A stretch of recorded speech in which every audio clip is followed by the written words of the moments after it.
ó bá ṣe wèrè kó ṣe wèrè ń délẹ̀. Ìran obìnrin la fẹ́ jọ́rán, ìran ọkùnrin la fi wisdom rán. Wisdom ni tọkùnrin. Allah. Obìnrin ló lẹ́jọ́, obìnrin ló ní kó sọ̀rọ̀ báyé lè bàjẹ́ ó bàjẹ́. Méjì ló bí Ọlọ́run nú jù lára Shaitan, lára Ibilis, lára Azazilu. Nǹkan méjì lè ṣùgbé ní Shaitan gbé dání tó bí Ọlọ́run nú jù. Àkọ́kọ́ tí Shaitan gbé dání tó bí Ọlọ́run nú ní Operation Pull Him Down. Ó rí pé ọjọ́ oríire ànábì Ádámà lóde yìí. Òun la fẹ́ gbé ore fún. Ọjọ́ náà lọ takò ànábì Ádámà kó ṣe lè jẹ́ pé òun nírí Ọlọ́run ló pè lógo.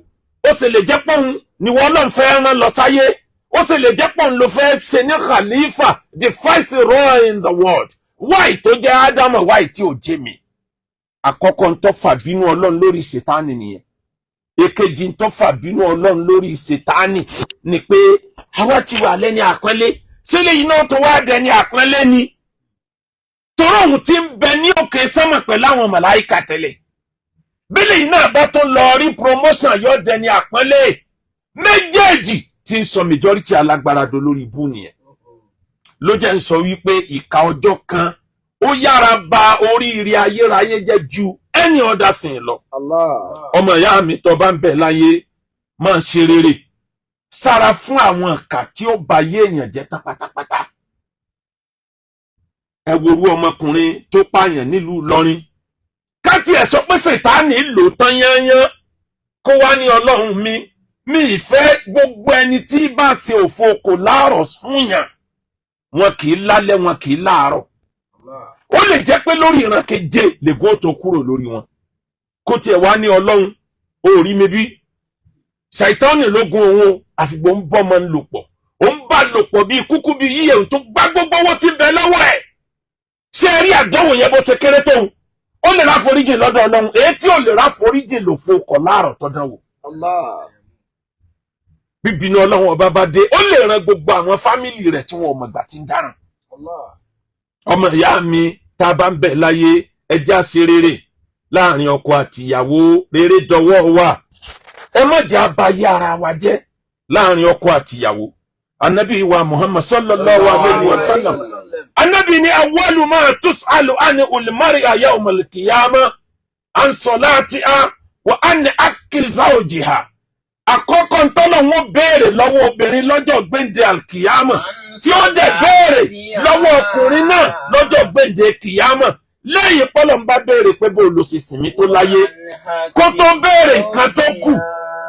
Ìwà wo ló wù sọ́kọ rẹ̀? Bó ló ṣe bá yé ọkọ rẹ̀ jẹ́ tó kù ń bẹ́? Ọba yé ẹ̀jẹ̀ ni àbò tó ṣe. Behind the success of a man there must be a woman. Òdodo ọ̀rọ̀ ni. Behind the destruction, behind the pulling down of a man, there must also be a woman. Obìnrin ní gbé ọkùnrin ga, obìnrin ní jẹ ọkùnrin mọ́lẹ̀. Ẹ̀yin ọkùnrin ayé bẹ́ẹ̀ bá ṣoore fóbìnrin tó bá jàǹbá yín, ẹ má bà yé ẹ̀ jẹ́. Ẹ má bà yé ẹ̀ jẹ́. Kẹ́ ẹ fà lọ́lọ́run lọ́wọ́ pé gbogbo ohun tí mo ṣe fún ọ, mo yọ̀ọ̀dá rẹ fọ́lọ́run. Ọlọ́run dá. Ó ti tó. Ọjọ́ kan ń bọ̀ tẹ́ pàdé tí conscience ò ní jẹ́ ó gbádùn. Ó ṣeéṣe kó jẹ́ pé next oríire tiẹ̀ lọ́lọ́run ó gbé fún wọn. Ẹ̀yin ọkùnrin ayé, ẹ̀yin obìnrin ayé, tẹ́ ẹ bá ràn yàn lọ́wọ́ nínú ayé, ẹ má rò yí pé tẹ́ ẹ bá báyé rẹ̀ jẹ́ ń tàn wọn ò lè ga. Ìṣẹ̀lẹ̀ kan ṣẹlẹ̀ láyé Hajjaj bùnú Yusuf. Ọkùnrin obìnrin ayé, tẹ́ ẹ bá ti fẹ́ra yín níyàwó, ẹ ṣe pẹ̀lẹ́, ẹ má báyé ara yín jẹ́. Ẹ mọ̀ gbẹ̀yìn ọ̀rọ̀, ìbẹ̀rẹ̀ ọ̀rọ̀ lẹ̀dámọ̀, Ọlọ́run nìkan ló mọ̀ pín ẹ̀. Hajjaj ló fẹ́ ọmọbìnrin kan. Ó fi ọmọbìnrin yẹn ó jẹ́ aráàlú India. Ọmọbìnrin yìí rẹwà pọ̀. Ó wá àdìjọ́ kan ọmọbìnrin yẹn wá ń wo mìíràn, gbogbo èèyàn dẹ̀ máa jájú pé no nonsense governor ni. Ẹ̀mí èèyàn ò jọ lójú tó nǹkan. Kì í rò lẹ́ẹ̀mejì, ẹni ọba ti dáràn pípa kó máa bá lọ ni, ẹni tí ò dáràn pípa gan lè forí kó. Obìnrin yìí wá ń wo mìíràn ńjọ́ kan, ṣé mọ̀ pé ọmọ tó dáa ọlọ́mọdé wo mìíràn kú ni. Bóbìnrin bá tirẹ̀ wà mìíràn ní ọmọ wo gbogbo gbà. Ó wá ń wo mìíràn ńjọ́ náà, ọkọ ẹ̀ ti dẹ́yìn ẹ̀ kò mọ̀ pọ́kọ ti dẹ́yìn òun. Ó wá ní fatabarakallahu ahsanul khaliqin. Ọlọ́run mọ̀ yẹn dá mo ṣe beautiful. Mi ìbàjẹ́ náà o. Ọmọ pọ̀ síbẹ̀. Ọlọ́run ó máa kú iṣẹ́ lọ́jọ́ tó dá mi. Ó máa kú iṣẹ́. iwájú pé ẹ̀yìn pé skin pé bọ́dì ò rí jágbajàgba ó tún maintain figure imú ló tún point yìí eyín ló straight yìí mo rẹwà pọ̀ ó lámọ̀ bí mo ṣe rẹwà tó ntọ́lọ́ ń ṣe fóun tí ò tẹ̀hún lọ́rùn lọ́kọ́ tọ́lọ́ ń fóun torí bí nàkí ayé ń pè lọ́ba àwọn ọmọ pé nàkí ni bó bá sọ sílẹ̀ ńgbà míì àríbí ọ̀bọ àríbí nàkí tó ọlọ́run tó bá bọ́ òun lọ́mọ dọ́mọ ó jọ òun ni o mọ́jọ ó jọ ìnàkí ọkọ òun àjájú sì wà lẹ́yìn ẹ̀ bájájú ṣe fọwọ́ tọ̀ nìyẹn ọmọbìnrin yẹn fẹ́ wọlé ọba fílẹ̀ òkúrò ń bẹ̀ ó ń dé ààfin báyìí ó ní kán lọ arrest ọmọbìnrin yẹn kán arrest ẹ̀ nísìn wọ́n bá arrest ẹ̀ wọ́n mú lọ gbà ẹ̀wọ̀n ó lóun ó máa ronú nǹkan tóun àfi ṣe gbogbo ayé bá bẹ̀rẹ̀ sí ní bẹ̀ àjájú wọ́n bẹ́ẹ̀ ìgbà tó yá ó padà gbà ó ní òun on condition òun ọ̀fẹ́ mọ́ toró ti pòun nínàkì ẹ dákun tọkọ àtìyàwó bá jọ ń jà kò sí èébú tọkọ àtìyàwó ò lè búra wọn pàápàá jùlọ àwọn obìnrin òpònú ọkùnrin lóbìnrin ọmọ bú lòun náà wàá gbé àpótí tìdí àjọ búra wa á fẹ́ kú ni ọ̀dẹ̀ ní ẹni ó máa yẹ ọ̀rọ̀ tí olóbìnrin sọ lójúmọ́ ni lójúmọ́ obìnrin produce 7,000 words nígbà tọkùnrin produce 4,500 words tóbìnrin ọba tí lo 7,000 rẹ̀ tán lójúmọ́ kò ní sùn ara rẹ̀ ò ní balẹ̀ wọ́rọ́wọ́rọ́ obìnrin la fi dá kódà nínú 4,500 words sí tiẹ̀ tọ́ yóò lò lójúmọ́ ó tún ya lò ń bẹ̀ kó lo 80 bí ọba tí ó bá ṣe wèrè kó ṣe wèrè ń délẹ̀ ìran obìnrin la fẹ́ jọ́rán ìran ọkùnrin la fi wisdom rán wisdom ní tọkùnrin obìnrin ló lẹ́jọ́ obìnrin ló ní kó sọ̀rọ̀ báyé lè bàjẹ́ ó bàjẹ́ ọkùnrin tó rí ẹ̀ bá pẹ́ ní ó lo wisdom tó bá níyàwó nílé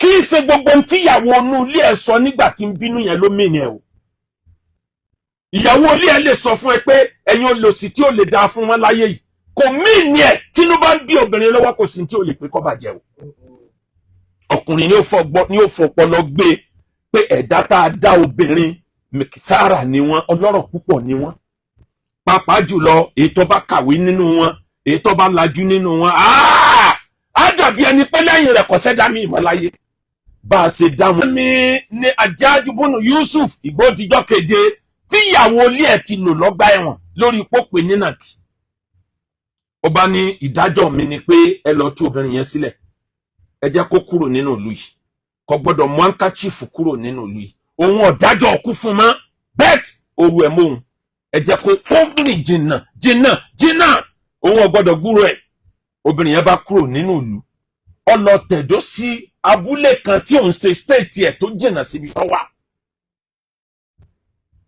ó wá di ọjọ́ kan ẹni tó jẹ́ president ìlú Àjájú ní gómìnà ní gọ́vnọ̀ ni president ìlú wà ń yẹ̀lú ẹ̀ wò káàkiri ó inspect àwọn ṣẹ́ káàkiri ńlọ́bá rí ọmọbìnrin kan tó náà wá wòran ó bá fetí kó ẹnìkan létí kò sọ́kùnrin tó dàgbà kọjá àfẹ́ ọba ayé ń fẹ́yàwó president ń fẹ́yàwó tọ́ba jẹ́ ìtọ́ rẹ̀ wà lọ́ba fetí kó wọ́n létí ó ní ẹ bá ń wádìí ọmọbìnrin yẹn sí òsì nílé ọkọ ní wọ́n bá fún lábọ̀ wọ́n ní president wa kò sí nílé ọkọ ó ní ẹ bá ń sọ fún pé máa fẹ́ ìyàwó náà sọ pé ó ti tẹ́mi náà lọ́rùn kí n fẹ́ president ọwọ́ àdìjọ́ tí wọ́n ṣe marriage president ní òfin insult ní kò ń wá tọrọ ìyàwó gẹ́gẹ́ bí ipò òun bet gómìnà báyìí òun nípò rẹ̀ tó súnmọ́ bẹ́ẹ̀ gómìnà yẹn ni ẹ bá mi rán kó lọ tọrọ ìyàwó on my behalf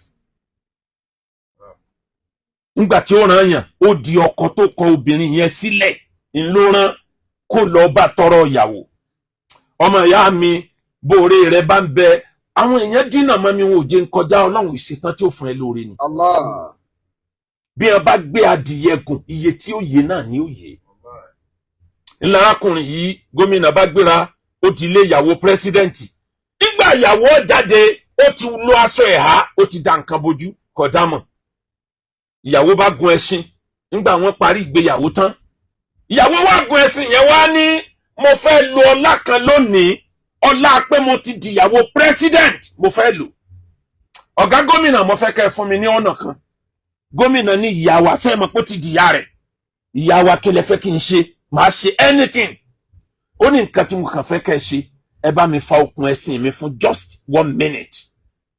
Gómìnà bá mú okùn ẹ̀sìn. Sẹ́sìn mọ̀ pé àwọn obìnrin ni wọ́n ní ṣìà. Lọ́mọbìnrin yẹn bá tọwọ́ bá pò. Ló bá mú lápèjúwe, ló bá mú 500 naira. Ó mú 1000 naira, ó jù sílẹ̀ lápèjúwe. Ló bá ní, owó kan bọ́lẹ̀ lọ́wọ́ mi. Gómìnà ẹ dákun ẹ̀dẹ̀ bá mówó yẹn. Ó wá ní gómìnà ẹ dákun ẹ bá mi mú 500 naira tí mo sọ sílẹ̀ yẹn. Gómìnà wá dá lóhùn pé, Your Excellency, 500 naira kọ́, 1000 naira lẹ́jù sílẹ̀. Ó ní mo dúpẹ́ lọ́dọ̀ Ọlọ́run tí mo ju 500 naira sílẹ̀. Tọ́lọ́run sì sọ di 1000 naira mọ́ mi lọ. Nítorí pé 500 naira kò ní sùúrù. Ọlọ́run wá gbé 1000 naira wá bá mi. Ó wí bẹ́ẹ̀ tọ́dà ó sí aṣọ kúrò lójú ni. Làjájú bá rí pé ìyàwó òun lòun ń fa okùn ẹ̀sìn ẹ̀. Ire lẹ́san ìkà náà ó lẹ́san ìkà lẹ́san rere náà lẹ́san. Èyí kò bá lè ṣe nínú méjèèjì. Ẹ̀san ké àdá lórí ọmọ. Ọmọ ìyá mi ẹ̀yin alágbára ayé, olówó ayé, ọlọ́lá ayé, onípò ayé, ẹ̀yin tẹ́ ń bẹ nípò ìjọba, ẹ̀yin ọba ayé ẹ ṣe pẹ̀lẹ́, èèyàn níyìn gbogbo ń tẹ̀rí ẹ jẹ. Má fara ní ẹnìkan, ẹni Ọlọ́run ọba fara ní, o ò lè fara ní, ìwọ gangan nù nira Ọlọ́run ló wà.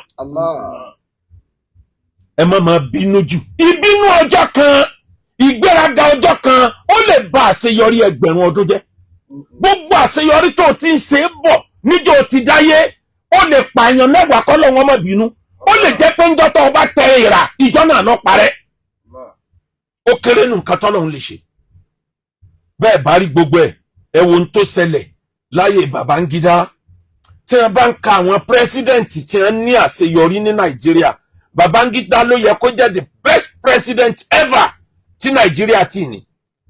Nítorí àṣeyọrí tó pọ̀. Ẹ dákun gbogbo alágbára ayé, mo fẹ́ ká kẹ́kọ̀ọ́ lára Babangida. Ẹ wò gbà tó dépò ọlá. Ó dépò ọlá nígbà tí Nàìjíríà òmùgọ̀ wa ò jẹ́ ká mọ̀ yí pé the best way láti handle wa ká lè ní ọjọ́ òní. Ó ní Buhari di àgbọn fi handle wa ń gbà yẹn. War against his indiscipline. Bọ́ ọ bá tọ̀ lásán báyìí, ẹni tí ó mọ̀ ti dúró lẹ́yìn rẹ̀ pọ́ńtọ́ sẹ́gbẹ̀ẹ́ títì. Ìsìn ni wọ́n já receipt lé ọ lọ́wọ́. Ó ti tọ̀, ó ti dáràn. Àìmọye ntẹ́ ayé ẹ̀ ni ọkọ̀ wa ní kíw operation kíw. Ẹ kíw, ó ń kálukú ó tò ní. Gbogbo nǹkan yẹn ni wọ́n ń lé rẹ̀.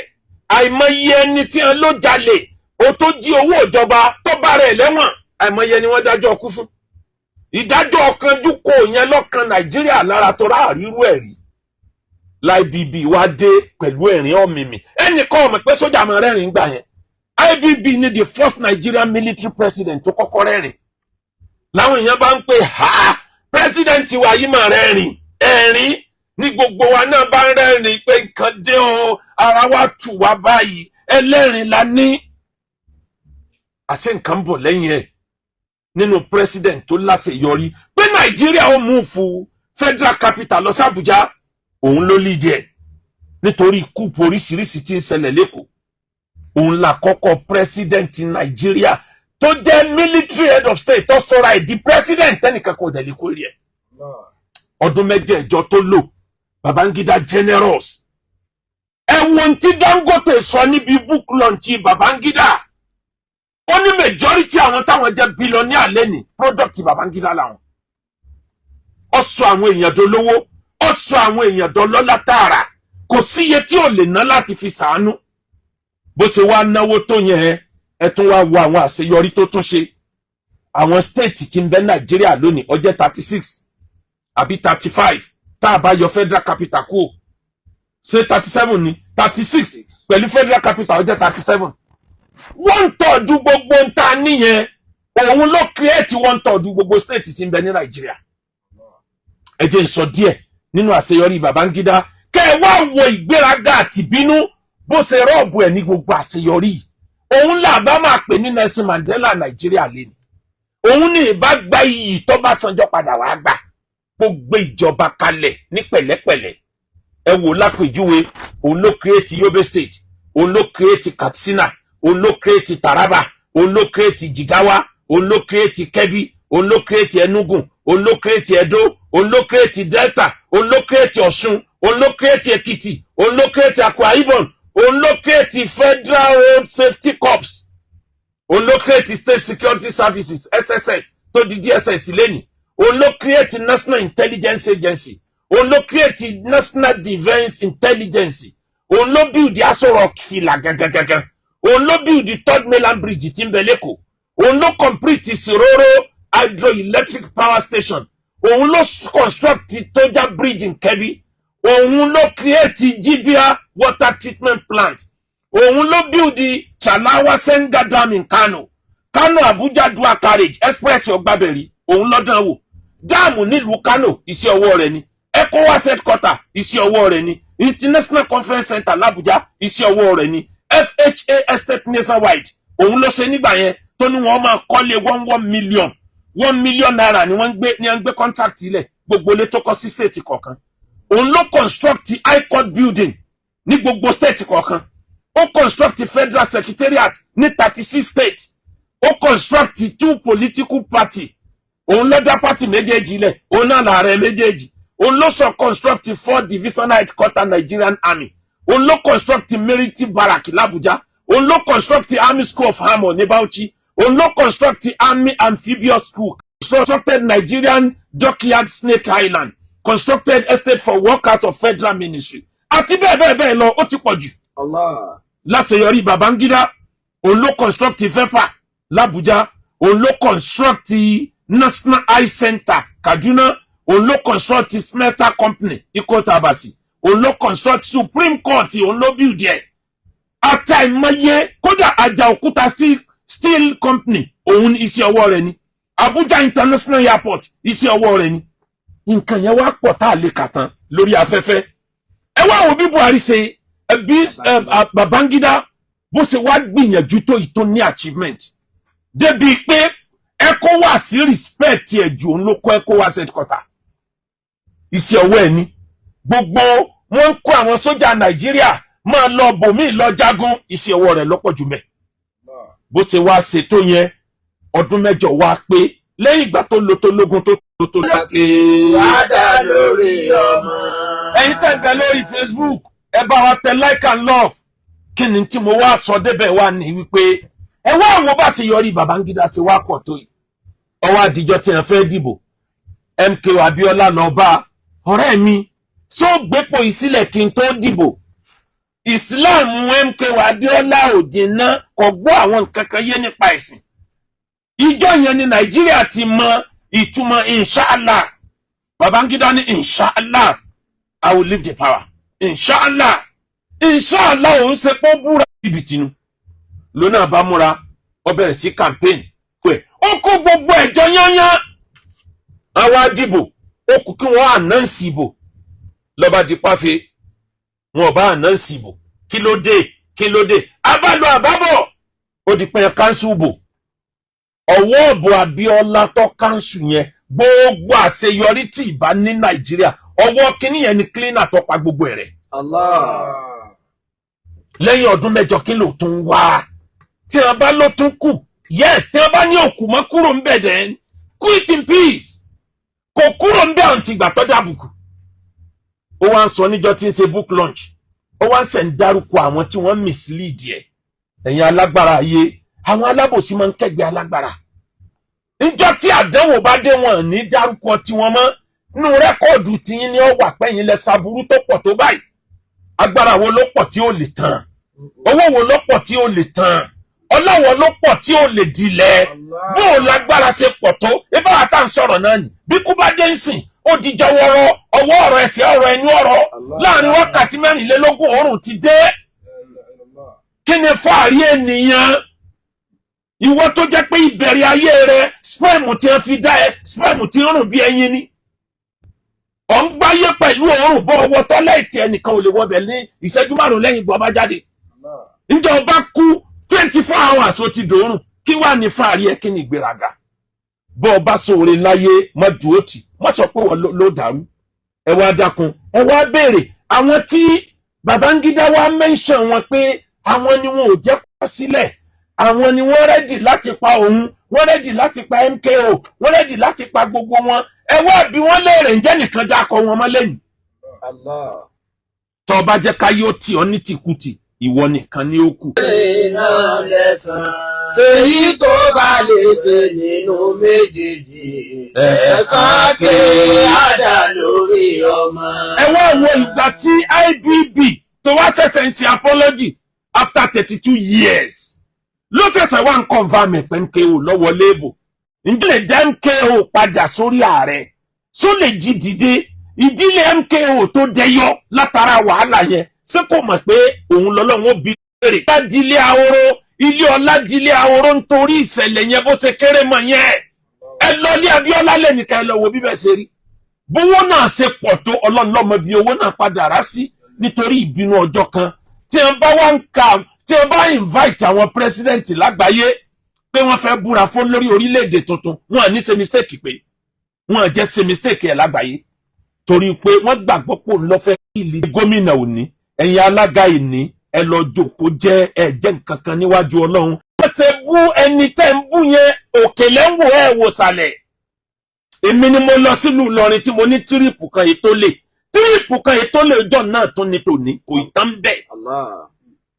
wọ́n fẹ́ stage comeback ni àdẹ̀ní gbà ilẹ̀ Yorùbá ti lálàáfíà ní traditionalist ẹ̀ṣẹ̀ tó ga jù tí mo ṣẹ̀ wọ́n ni pé mo ń wá àlàáfíà nílẹ̀ Yorùbá olórí ẹ̀ṣẹ̀ tí mo ṣẹ̀ náà tí wọ́n bá rí ẹnìkan arákùnrin tí mò ń wí tó bá fẹ́ bayé ẹnìkan jẹ́ àwa ẹnìkan tó ti ṣe tó burú táwọn èèyàn ń ṣépè fún lọ́wọ́lọ́wọ́ àwa dírágì ó ń tọ̀ ń lọ bá a káyọ̀ lè máa ṣépè fún wọn pọ̀ irú ẹ̀ lọmọ tó pààyàn nílọrin wọ́n fẹ́ dírágì mi lọ wọ kéèsì ọmọ tó pààyàn ńlọrin pẹ̀lú pé ẹlẹ́bọ ni gbogbo ariwo yẹn àmọ́ àníyàn mi ó gbà mí sílẹ̀ trust táwọn èèyàn ti ní nínú mi pé àlàáfíà ni mo mọ̀ ń wá láyé ó gbà mí sílẹ̀ mi ò lọ́rọ̀ tí ń sọ lórí ẹ̀ jù bẹ́ẹ̀ yẹn lọ bọ́lá èèyàn wá sínú Ramadan ọdún yìí yóò kún fún ẹ̀kọ́ tó pọ̀ yóò gbóná dáadáa yóò kún fẹ́kọ̀ọ́ ní wulẹ̀ dákọ̀ radio station ní tìtorí o lè wà radio station kan kó tún máa dákọ̀ bùnmí àmọ́ o ní Lagos State a ní radio station mẹ́ta ńlá ti níwà sí ní Lagos State méjì lóru ọ̀kan lálẹ́ ní Ọ̀yọ́ State a níwà sí ní radio station mẹ́ta aago 4:30 4:30 dájí tá a ti ń lo Fresh FM bọ̀ láti bí ọdún 10 náà látún continue tí wọ́n bá gbé akó ń bẹ̀ mo dẹ̀ jẹ́rìí Dr. Ayéfẹ́lẹ́ a maintain 4:30 wa torí là ń lò bọ̀ láti yẹ ọdún yìí anybody tó bá fẹ́ dọ́gbọ́n gbé wa kúrò ń bẹ̀ kó lọ ní sùúrù kó náà gba ibi tó fẹ́ gbé wa lọ yẹn kò lè work bó bá sì wá jẹ́ pọ̀ náà lọ́gbà kò sí tó burú a lè mọ wòran ní Ọ̀yọ́ State radio station mẹ́ta ní Ọ̀ṣun State radio station kan ní Kwara State radio station méjì ní Ogun State radio station kan àwọn ibi tá ti ṣe wá sí nìyẹn lẹ́yìn ẹ̀ wá nítorí internet ní gbogbo alalẹ́ ní gbogbo àsìkò sàárì aago 4 òru a máa play wá sí wa lórí internet yìí lórí page Akeugba Gold ọmọ Akeugberu pẹ̀lú Alwazir TV ńlá fi ní kẹ́ tètè lọ follow wọ́n ti hijack àwọn page wa tó ní over 300,000 wọ́n ti bàjẹ́ nítorí wàhálà tí ń fà yìí náà ni wọ́n fẹ́ ká ní àyè tá a ti reply táwọn bá dá wàhálà sílẹ̀ ní ọ̀fi kọ́kọ́ hijack gbogbo page wa yányán lẹ́yìn pé hijack page wa ni a bẹ̀rẹ̀ sí ti géèmù yẹn wọlé one after another àmọ́ kò tu irun kankan lára wa èmi mọ̀ ní Akeugba Gold ọmọ Akeugberu òjò ní kí sẹ̀kẹ̀rẹ̀ dẹ̀ tí wọ́n bá ń kì mí pé ọmọ òjò pa sẹ̀kẹ̀rẹ̀ mọ́ dẹ̀ kò sí iye òjò tó lè rọ̀ kò lè dẹ̀ sẹ̀kẹ̀rẹ̀ ibi mo dúró sí àlàáfíà ilẹ̀ Yorùbá mi ò compromise ẹ̀ àlàáfíà ó jọba nílẹ̀ Yorùbá ìbàjẹ́ tẹ́ni bọ́dì bá rí kan máa ṣe kiri àní bára wa jà Muslim ẹlẹ́sìn Christianity ẹlẹ́sìn traditionalist Yorùbá jọ ni wá àní jẹ̀sìn pọ̀ ni ó kálukú ọmọ ṣe tiẹ̀ lọ́tọ̀ọ̀tọ̀ torí tí mò ń pariwo yẹn náà fi ń pariwo pé rí pé tọ́rọ̀ bá ti dọ̀rọ̀ àwọn traditionalist ìmọ̀ support àwọn traditionalist wàláì mi support wọn rí láyé justice ni mo ń ṣe bọ́rọ̀ bá ṣe wá ni mo ṣe tẹ̀lé níjọ́ mo dẹ̀ ti ń sọ̀rọ̀ lè rí nǹkan kan tí mo sọ tẹ́ sọ pé ọ̀sọ̀ eléyìí ó dẹ̀ fail torí common sense ni mo fi ń sọ̀rọ̀ wisdom ni mo fi ń sọ̀rọ̀ aya Quran ni mo fi ń sọ̀rọ̀ kò lè fail tọrọ dodo ni Ọlọ́run tó dá mùsùlùmí ló dá Christianity òun lọ dá traditionalist. Ọlọ́run kápá kó mọ̀ dá wọn pẹ́ẹ̀pẹ́ wáyé kó jẹ́ pàwọn mùsùlùmí nìkan ni. Nígbà Ọlọ́run ti dá wọn wáyé tèmi ti jẹ́ tí ń sọ pé kán kú láyé. Àjọ gbáyé lálàáfíà ni. Àjọ máa bẹ ni. Àjọ máa wọ́nà bílẹ̀ Yorùbá ó ṣe progress ni. Ìyẹn ni ọ̀ràn tí wọ́n dá majority sí. Tí wọn ò gbọdọ̀ rí mi lójú, èpè ni, èébú ni, irọ́ pípamọ́ ni, kò nítumọ̀ kankan. Nítorí náà tó bá dinú Ramadan, àwọn tí ń sanwó wáàsí wa Ọlọ́run san yín lẹ́san dáadáa látòkè délẹ̀. Ẹrú Ọlọ́run kan wọ́n ti láwọn fẹ́ gbórúkọ àwọn pamọ́ ní àwọn fẹ́ ṣe fi sabilillah ni ká mọ̀ mọ́ dárúkọ. Bàbá náà Ọlọ́run san yín lẹ́san dáadáa. Ẹ̀wọ̀n rí ọlá ṣé wà bànà àwọn náà ò ní adárúkọ àwọn àmọ́ wọ́n deserve. Bàbá wọlá ṣé wà bànà ẹ̀ ní mà padà sí. Wọ́n ti sponsor wáàsí wa láìmọye station. Kódà